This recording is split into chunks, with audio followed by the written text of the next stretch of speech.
Hello, আসসালামু আলাইকুম। So IT নিয়ে সবারই একটা কোয়েশ্চেন থাকে যে ভাই এটা কি প্রাইভেট নাকি পাবলিক, অ্যান্ড এটাতে পড়তে আসলে কত টাকা খরচ হয়। সো আমি তোমাদেরকে একটু ক্লিয়ারিফাই দিব যে এটাতে আসলে পড়তে কত টাকা খরচ হয়, তারপরে তুমি চিন্তা করো যে এটা কি প্রাইভেট নাকি পাবলিক নাকি অন্য কিছু। সো ভিডিও শেষে তো অবভিয়াসলি আমি ক্লিয়ার করবো এটা কি প্রাইভেট নাকি পাবলিক নাকি অন্য কিছু।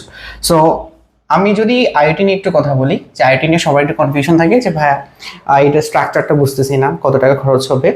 তারপরে হচ্ছে বিভিন্ন ক্যাটাগরিতে পেমেন্ট করা লাগে, কার জন্য কত টাকা পেমেন্ট করা লাগবে। তারপরে হচ্ছে ফুল ফ্রি আমরা যদি পার্শিয়াল স্কলারশিপ পাই তাহলে আমরা কোন সাবজেক্টে বা কোন ডেপথে কয়টা করে পাওয়া যায়, পুরো জিনিসটা এখানে ক্লিয়ার করব। সো আমরা প্রথমে একটু ক্লিয়ার করি কত টাকা খরচ হবে, সেখানে আমরা ক্লিয়ার করব কোন ডেপথে কয়টা করে পার্শিয়াল স্কলারশিপটা পাওয়া যায়। ঠিক আছে, সো এখানে একটু খেয়াল করি আমরা যে যদি আমরা এখানে মোটা দাগে এটাকে ক্লিয়ার করি যে তিনটা পেমেন্ট সিস্টেম আছে এখানে। তিনটা পেমেন্ট সিস্টেম কি? একটা হচ্ছে যারা ফুল স্কলারশিপ পাবে। তো ফুল স্কলারশিপ কারা পায়? এটা হচ্ছে টপ টু। টপ টু মানে যেই দুইজন সবার আগে ভর্তি হবে, মেরিটের দিক থেকে যে প্রথম যে দুইজন সবার আগে ভর্তি হবে তারা পাবে ফুল ওআইসি স্কলারশিপ। অ্যান্ড তাদের জন্য তারা রেসিডেন্সিয়াল থাকতে পারবে, অ্যান্ড এখানে আসলে কোনো টাকা খরচ করা লাগবে না, শুধুমাত্র $1000 পে করা লাগবে। কিন্তু এখানে আবার কথা আছে, এই যে $1000 পে করবে এটা কিন্তু রিফান্ডেবল। $1000 যে পে করবে এটা রিফান্ডেবল। রিফান্ডেবল মানে কি? এটা রিফান্ড করে দিবে। এইখানে একটা সুন্দরভাবে একটা কথা লেখা আছে, দেখো, যারা যে দুইজন ফুল স্কলারশিপ পাবে তাদের হচ্ছে 1 বছর পরে, আফটার কমপ্লিটিং 1 ইয়ার, 1 বছর পরে $1000 কিন্তু তারা ব্যাক করে দিবে। ঠিক আছে, এটা কেন নেওয়া হয়? এটা নেওয়া হয় যাতে কেউ ভর্তি হয়ে এখান থেকে চলে না যায়। ঠিক আছে, যাতে সে পড়াটা কন্টিনিউ করে। ঠিক আছে, সো এইটা সিকিউরিটি মানি হিসাবে হচ্ছে $1000 রাখা হয়, পরে আবার 1 বছর পরে এটা পে করা হয়, মানে রিটার্ন করা হয়। সেকেন্ড ক্যাটাগরি হচ্ছে partial scholarship. So partial scholarship কারা পায় এন্ড কয়জন পায়? টোটাল 84 জন হচ্ছে পার্শিয়াল স্কলারশিপ পায়। এন্ড প্রত্যেকটা ডেপ থেকে ফিক্স করা যে 2 জন 5 জন নাকি কতজন, এটা একটু পরে আমরা দেখবো। সো কেউ যদি পার্শিয়াল স্কলারশিপ পায় তাকে রেসিডেন্সিয়াল যদি সে থাকে বা রেসিডেন্সিয়াল যদি নাও থাকে তাকে এই টাকাটা পে করা লাগবে, $6600। ঠিক আছে, অ্যান্ড এখানে খুব ইম্পর্টেন্ট একটা কথা যে এই $6600 কিন্তু তার রেসিডেন্সিয়াল ফি, নট এটা কিন্তু তার টিউশন ফি না। টিউশন ফি কিন্তু পুরোটাই মাফ। ঠিক আছে, এখানে কিন্তু কোনো নো টিউশন ফি, এখানে কিন্তু কোনো টিউশন ফি নাই, তাদের জন্য কোনো টিউশন ফি নাই। যদি কেউ পার্শিয়াল স্কলারশিপ পায় তার যে ফিটা নেওয়া হয় রেসিডেন্সিয়াল ফি। এখন আসো কেউ যদি উইদাউট স্কলারশিপ করে, কোন স্কলারশিপই পায় নাই, তাহলে দুইটা ক্যাটাগরি হবে, একটা রেসিডেন্সিয়াল আর একটা হবে নন রেসিডেন্সিয়াল। যদি সে রেসিডেন্সিয়াল হয় তাহলে ফার্স্ট ইয়ারে তাকে $6600 পে করা লাগবে, সেকেন্ড ইয়ারে 4500, থার্ড ইয়ারে 4500, ফোর্থ ইয়ারে 4500, টোটাল $20,100 পে করা লাগবে। এটা অলমোস্ট 24 থেকে 25 লাখ টাকার কাছাকাছি। ঠিক আছে, 24 থেকে এটা অলমোস্ট তোমার 24 থেকে 25 লাখ টাকা, 24 থেকে 25 লাখ টাকার মতো লাগতেছে যদি কেউ রেসিডেন্সিয়াল থাকে।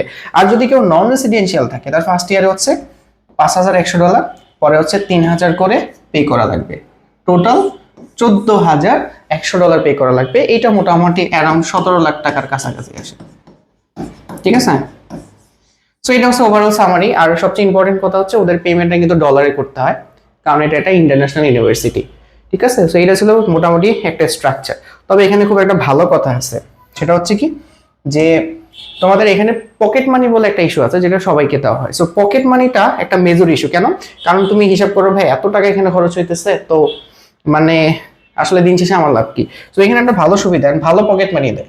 পকেট মানিটা কত আসলে যদি একটু ক্লিয়ার করি, যে মোটামুটি সবাইকে $50 মতো পে করে প্রতি পার মান্থে। ঠিক আছে, $50 মানে অলমোস্ট 6000 টাকার মতো এই পকেট মানিটা সবাইকে দেওয়া হয় যতটুকু আমি শুনছি। এমন ওদের মানে আইটি যে স্টুডেন্ট ছিল তাদের থেকেও শুনছি যে মোটামুটি প্রতি মাসে 6000 টাকা হচ্ছে তোমার পকেট মানি হিসেবে দেওয়া হয়। সো এটা একটা ভালো টাকা। এই টাকা দিয়ে দেখা গেছে একবার যদি ভর্তি হয়ে যাও তো নিজের খরচটা চালানো যাবে। ঠিক আছে, আদারওয়াইজ টিউশন তো আছেই। সো এইটা গেল হচ্ছে মোটামুটি তোমার খরচের হিসাবটা। আই গেস এখানে আর কোনো কনফিউশন নেই, পকেট মানি ব্যাপারটা ক্লিয়ার করছি। এখন আসো যে আমাদের খুবই ইম্পর্টেন্ট একটা কথা যে আমাদের প্রতি কোন ডেপ থেকে কয়জন করে হচ্ছে পার্সিয়াল স্কলারশিপটা দেওয়া হয়। তো পার্সিয়াল স্কলারশিপের যদি দিকে একটু তাকাই, টোটাল 84 জনকে পার্সিয়াল স্কলারশিপ দেওয়া হবে। তার মধ্যে কোন ডেপ থেকে কতজন? সবচেয়ে বেশি দেওয়া হয় হচ্ছে তোমার ট্রিপলি থেকে। সো ট্রিপলিতে প্রায় 40 জনকে পার্সিয়াল স্কলারশিপ দেওয়া হয়। আর হচ্ছে তোমার মেকানিক্যাল ইঞ্জিনিয়ারিং থেকে 20 জনকে, আইপিই থেকে হচ্ছে তোমার একজনকে দেওয়া হয়। আর যদি বলি সিইসি থেকে দেওয়া হয় আবার 20 জনকে। তারপরে সফটওয়্যার ইঞ্জিনিয়ারিং থেকে দেওয়া হয় একজনকে, সিভিল ইঞ্জিনিয়ারিং থেকে দেওয়া হয় হচ্ছে একজনকে, আর হচ্ছে টেকনোলজি ম্যানেজমেন্ট এটা থেকে একজনকে দেওয়া হয়। টোটাল 84 জনকে পার্সিয়াল স্কলারশিপ দেওয়া হয়। এখন এখানে কোয়েশ্চেন করে কিছু না, এটা তোমরা সবাই বুঝবা যে এই যে ধরো আমি যদি ট্রিপলির কথা বলি, প্রথম 40 জনকে অবভিয়াসলি পার্সিয়াল স্কলারশিপ দেওয়া হবে, তাই না? তারপরে যদি আমরা বলি ধরো মেকানিক্যালের কথা বলতেছি, প্রথম 20 জনকে পার্সিয়াল স্কলারশিপ দেওয়া হবে। তারপরে যদি বলি সফটওয়্যার ইঞ্জিনিয়ারিং, প্রথম যে একজন ভর্তি হবে ওকে পার্সিয়াল স্কলারশিপ দেওয়া হবে। তো যদি পার্সিয়াল স্কলারশিপ পাও তোমার মোটামুটি 8 লাখ টাকার মতো খরচ পড়ে, ঠিক আছে? এন্ড অনেকে কোয়েশ্চেন করবে এই টাকাটা কি আসলে অর্থিত কিনা, সো বা তোমার আসলে এত টাকা খরচ করে আইটি থেকে পড়া উচিত কিনা। তো সেটা যদি ক্লিয়ারিফাই করতে চাও অবভিয়াসলি একটা ভিডিও দেওয়া আছে, সেখানে আইটির হচ্ছে ভালো দিক খারাপ দিকগুলো আলোচনা করছি, ওটা তোমরা দেখে নিতে পারো ডিসক্রিপশনে অ্যান্ড কমেন্টে হচ্ছে আমি ভিডিও লিঙ্কটা দিয়ে দিব, ওইখান থেকে তোমরা দেখে নিতে পারো। তবে মোস্ট ইম্পর্টেন্ট কথা এখন যদি ক্লিয়ার করি যে ভাই আইটি কি প্রাইভেট নাকি পাবলিক, সো এত কিছু পরে তোমার কাছে কি মনে হয়েছে আইটি প্রাইভেট নাকি পাবলিক? সো আইটি হচ্ছে একটা ইন্টারন্যাশনাল ইউনিভার্সিটি যেটা ওআইসি কর্তৃক রান করা, মানে ওআইসির মধ্যে 57টার মতো দেশ আছে, তার মধ্যে বাংলাদেশ অন্যতম। তো বাংলাদেশ হচ্ছে একটা, বাংলাদেশে ওআইসি একটা ইন্টারন্যাশনাল ইউনিভার্সিটি রান করে, ওইটার নাম হচ্ছে আইইউটি, ঠিক আছে? অ্যান্ড পেমেন্ট সিস্টেমটা দেখছো ডলারে, কারণ এটা ইন্টারন্যাশনাল ইউনিভার্সিটি। সেকেন্ড কথা হচ্ছে যে যেহেতু ইন্টারন্যাশনাল ইউনিভার্সিটি, সো এখানে পেমেন্টটা অনেক হাই। সো তুমি বাংলাদেশে আদার্স প্রাইভেট ইউনিভার্সিটির সাথে কম্পেয়ার করে অনেকটা তুমি মিলাইতে পারবে না হিসাব।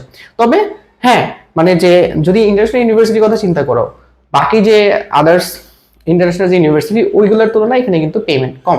আর যদি কেউ পার্সিয়াল স্কলারশিপ পাও তাহলে তো অবভিয়াসলি তোমার এখানে ট্রাই করা উচিত। কেন উচিত, এটার সুবিধা অসুবিধা কি সেটা তো বললামই, ওই ভিডিও থেকে তুমি দেখে নিতে পারো। সো আই থিঙ্ক তোমার কাছে ক্লিয়ার হয়ে যাবে। তো এইটা ছিল মোটামুটি তোমাদের সামারি যে আইটিতে পড়তে কেমন খরচ পড়ে, কত টাকা খরচ পড়ে। আশা করি ক্লিয়ারিফাই হয়েছে। যদি কোনো কোয়েশ্চেন থাকে অবভিয়াসলি আমাকে জানাবে।